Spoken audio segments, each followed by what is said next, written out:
नमस्कार, शिक्षार्थ में आप सभी का स्वागत है।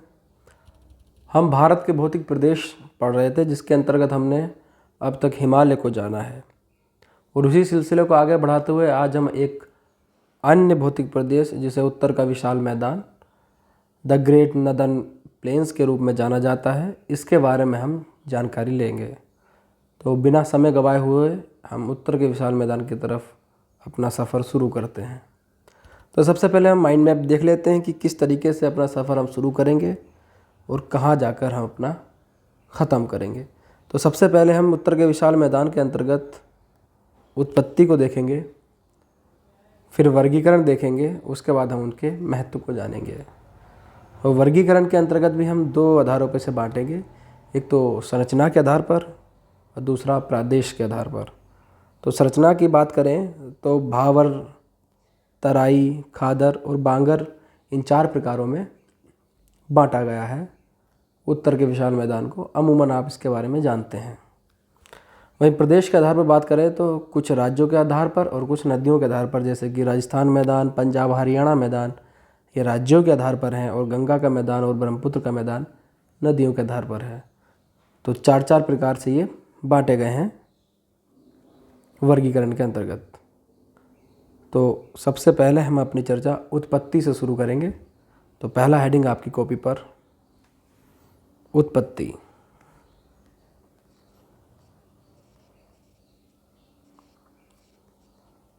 उत्पत्ति तो उत्तर के विशाल मैदान की उत्पत्ति की जड़ें जो हैं वो हिमालय के ओरिजिन से जुड़ी हुई हैं, जो हमने हिमालय वाले टॉपिक में पढ़ी थी। तो हम थोड़ा हिंट देकर यहाँ पर समझ लेते हैं जितना हमें समझना है। ये हमारी भारतीय प्लेट है जो सबडक्ट हो रही है यूरेशियन प्लेट के नीचे, और यहाँ पर हिमालय का निर्माण हुआ है। इस एरिया में अमूमन हिमालय का निर्माण हो गया है, जिसकी सबसे दक्षिणतम श्रेणी शिवालिक ये वाली है। और जब जहाँ शिवालिक के दक्षिण में जो है एक गर्त का निर्माण हुआ है, जब हिमालय की सबसे दक्षिणतम श्रेणी बन गई शिवालिक, तो उसके आगे भी एक गर्त का निर्माण हुआ है, इस वाली। इसी गर्त में शिवालिक की नदियों द्वारा अवसादों का जवाब निरंतर किया जाता रहा है। और दूसरी हम बात करें तो जब प्रायद्वीपीय प्लेट यहाँ से टकराई है यूरेशियन प्लेट के, तो प्रायद्वीपीय भाग का जो ऊंचा भाग है, तो ये इधर ये प्रायद्वीप भाग है, तो इसका सबसे उत्तरी भाग ये यहाँ पर विंध्यन रेंज है। यानी कि हिमालय के फ्रंट पे बिल्कुल विंध्यन रेंज खड़ी है प्रायद्वीपीय क्षेत्र की, विंध्यन उच्च भूमि। तो अवसादों का जवाब केवल शिवालिक श्रेणियों की नहीं, विंध्यन की श्रेणियों ने भी यहाँ पर जवाब किया है। और इसी जवाब के करते करते करते करते अंततः यहाँ पर ये उत्तर के विशाल मैदान का निर्माण हो गया। उत्तर का विशाल मैदान।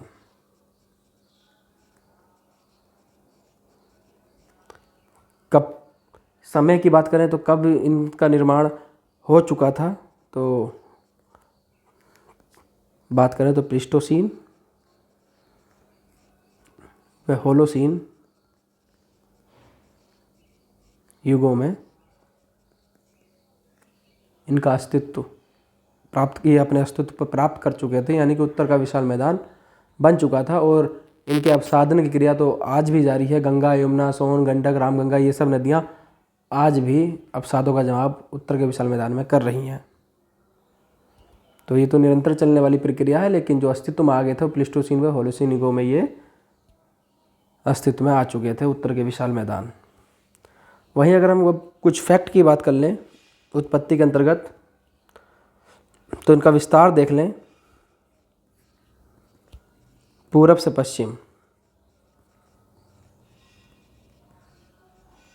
तो पूरब से पश्चिम अमूमन ये 2400 किलोमीटर में फैले हुए हैं, औसतन 2400 किलोमीटर। वहीं इनके हम चौड़ाई की बात कर लें विस्तार के अंतर्गत, तो चौड़ाई इनकी 160 किलोमीटर से 500 किलोमीटर तक आंकी गई है।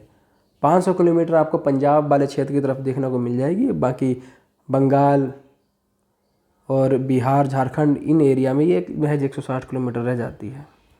और ये जो अवसाद नदियों द्वारा जमा किए गए हैं, इनकी गहराई कितनी है? अगर हम इनकी गहराई की बात करें, अवसादों की गहराई, अवसादों की, तो इनकी गहराई की अगर हम बात कर लेते हैं तो अमूमन 1300 से 1400 मीटर मानी जाती है औसतन। वहीं कहीं कहीं ये 2-2, 3-3 किलोमीटर भी गहरी है, लेकिन एवरेज की बात करें तो 1300 से 1400 मीटर मानी जाती हैं। तो ये उत्पत्ति से जुड़े कुछ फैक्ट जो आपको पता होने चाहिए थे और अब पता हो गए हैं। तो वहीं अब हम दूसरे टॉपिक पर मूव करते हैं, जिसका नाम है वर्गीकरण। और वर्गीकरण के अंतर्गत सबसे पहले हम संरचना के आधार पर पढ़ेंगे, जिसमें सबसे पहला प्रदेश आएगा हमारा भावर प्रदेश। इसी क्रम में आगे बढ़ते हुए हम पहले ये संरचना वाले ख़त्म करेंगे, उसके बाद हम फिर प्रादेशिक। क्लियर? तो सबसे पहले हम पढ़ते हैं भावर प्रदेश। तो आपकी हेडिंग होनी चाहिए अब दूसरी, बीच में वर्गीकरण,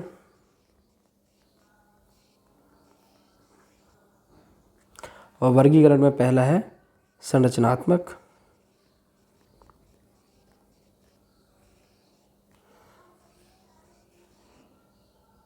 जिसके अंतर्गत पहला प्रदेश आपका है, हम बात करें तो भावर।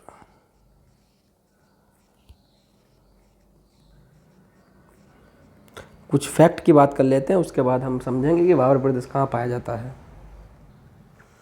अगर भावर प्रदेश की बात करें तो पहला फैक्ट नंबर ए, ये शिवालिक के दक्षिण में, शिवालिक के दक्षिण में, यानी कि शिवालिक जो सबसे दक्षिणतम श्रेणी है हिमालय की, उसके गिरिपदीय क्षेत्रों में भावर प्रदेश पाया जाएगा। शिवालिक के दक्षिण में। पश्चिम में बात करें तो जम्मू, अगर पूरब में बात करें जम्मू से लेकर असम तक फैला है ये।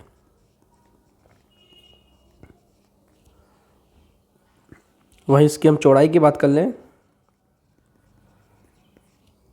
चौड़ाई है इसकी 8 से 15 किलोमीटर औसतन, जो कि पूरब से पश्चिम जाने पर बढ़ती है। यानी कि आप असम से जम्मू की तरफ जाएंगे तो इसकी चौड़ाई निरंतर बढ़ती रहेगी, बढ़ती है। अगर हम इसकी बात करें तो ये पहाड़ है,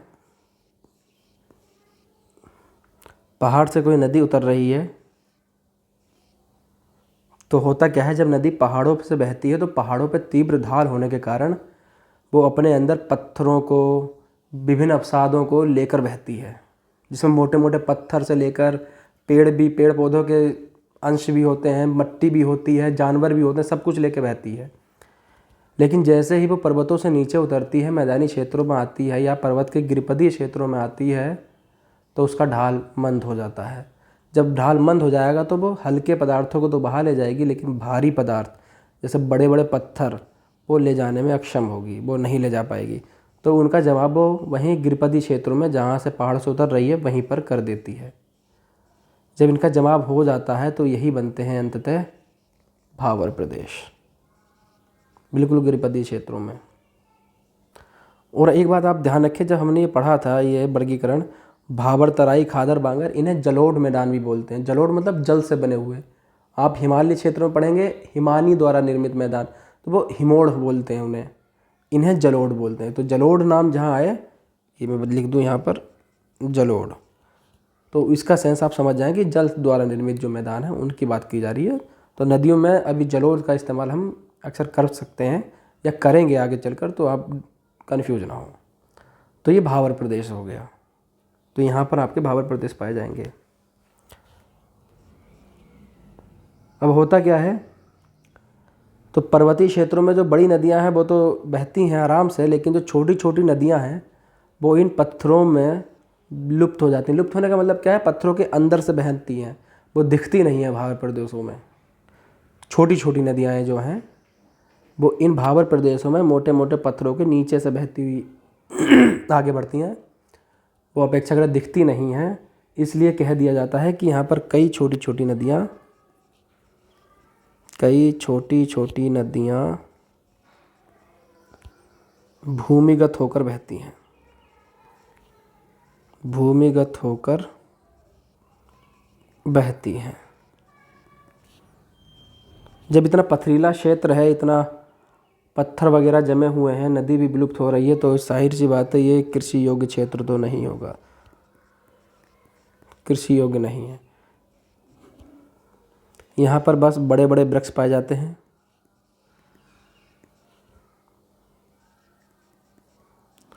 जिनकी जड़ें बहुत लंबी होती हैं, बड़े बड़े वृक्ष पाए जाते हैं। तो ये आपका कंप्लीट हुआ भावर प्रदेश। आपने बहुत ही शिद्दत से इसे समझा होगा। वहीं अगर हम दूसरे प्रदेश की बात करें तो दूसरा है आपका तराई प्रदेश। तराई प्रदेश,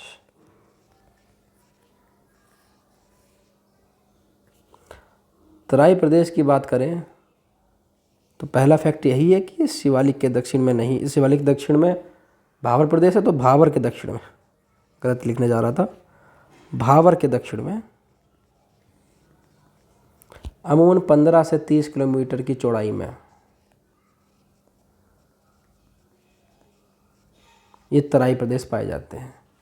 कहाँ पाए जाएंगे? आप चित्र में देखें, ये पहाड़ है, यहाँ से ये नदी निकली है और नदी की बिल्कुल तलहटी में यहाँ पर भावर प्रदेश हो जाएगा। और भावर प्रदेश से जैसी नदी आगे बढ़ेगी, यहाँ पर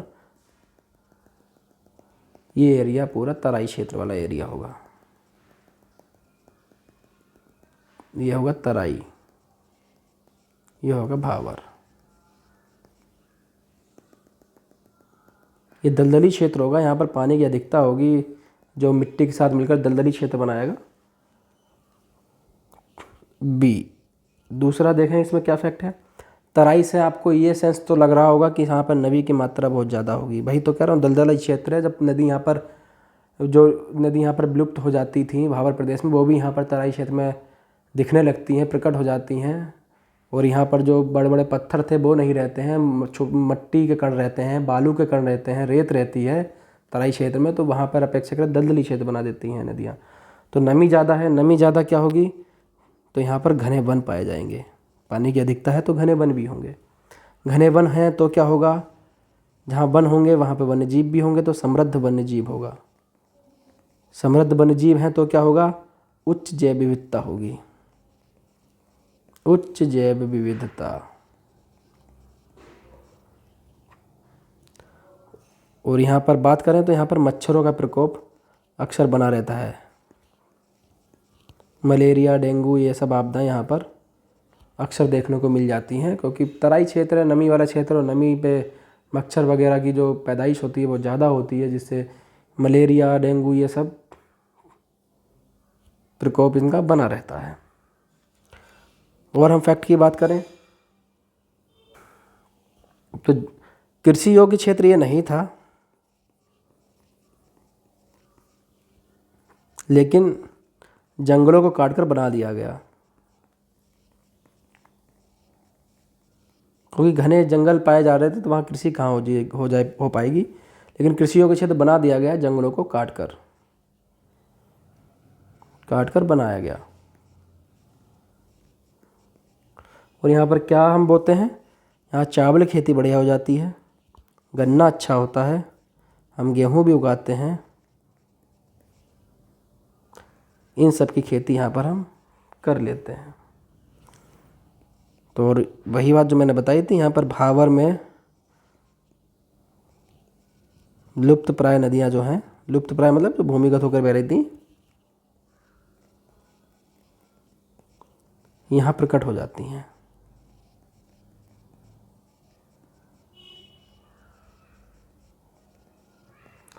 यहाँ पर प्रकट हो जाती हैं।